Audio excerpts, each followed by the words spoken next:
ala mugommi geleya bewo abe ala bato la sabatilen do awtela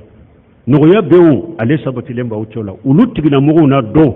o man inma yutim fi haddi nafsi ani mugommi na bake ka ala bato ni ayere ka entraîna kan nafa doronde o fana tigina do كما قال تعالى نبكم إن لكم مسمين كرتالين ولا نبلونكم حتى نعلم المجاهدين منكم وصابرين ونبلو أخباركم ألاكو والله فن على كولا جربيده مؤمن يرجع كلاوي على كدين لا نقولوا كابو أو منكم مؤمن يرجع كلاوي على كدين نقولوا أولا وصابرين نصبر بقوا فنايه ونبلو أخباركم فن والله فن على كبار يوم لا جربيده من بيانادو ni mogo koyi be ni sunna de tan don ni sunna da sabati da kerefe kuma murumbe fuye ngunu kuma munumbe fuye abeta yurume abetende don aw be min lamme abetende don ubi korofo du lagoshi ubi korofo bu lagoshi akuma lamana ke wala ma be lambare go betta ku segere ngo hari deri sunyana ma fule mogo betta do kal lambargo e tabani ewa antima kono sure fana la de na ni mana ambe dumuni ka hay ninya munye be kelende islamia kelende nimbebe tawhidi tigu ka jamana e kono ni munun ko dina ciya hari abella me romi beta nimbebi ka amba bedo abebe ka hari dumuni wa do ka kito haru be dumuni ke kuito nimbe munye ki décourager ki fenke ado fana o te ko la ibe min kalama be misiri bila fo aka sabati wulude koro aka dina ciya be yorome aka mina tawhidi be yorome aya nyini ka mina aka sabataka sunna ciya be yorome aya nyini ka sabataka kuma be fawye ke wale be kera ke awla abe nogoya la abe geleya la ay sabataka dinaka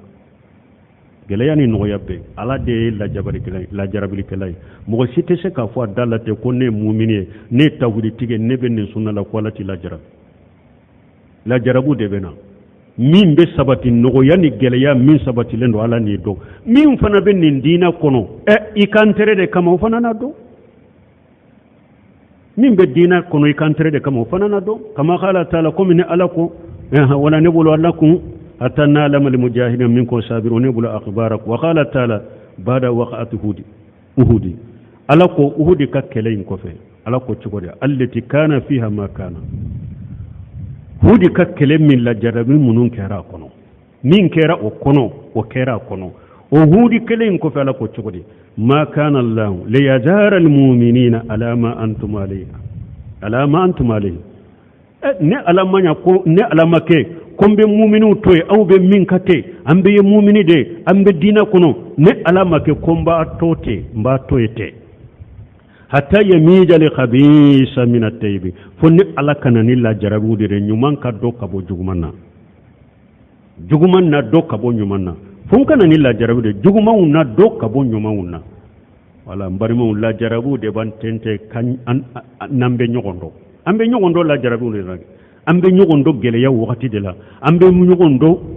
fitina wakati de la mu'minu be nyogondo odela sabati bago be nyogondo odela ambe munafiqu do ko bancela odela ala yerede yafu hudi kakkele min kera kono o ko fe ala yenninde fo akonne ala make kombe mu'minu toyete ko awye mu'minu ye ko funne ala kala jarabide jugumo ne nyumon ka to mo ka bono jugumo ne nyumon to mo ka bono na dode hudi kele na la jarabi munun nana wa harbi ode be sen na fo kata yama koy tawhid min be fo an nye tawhid tigi an nye sunna mo wiye fo la jarabi de kana ala tanto te koy fo la jarabi de kana hatta yamija li qabisa min at-tayyib fo juguman ni nyuma ka bonyo na de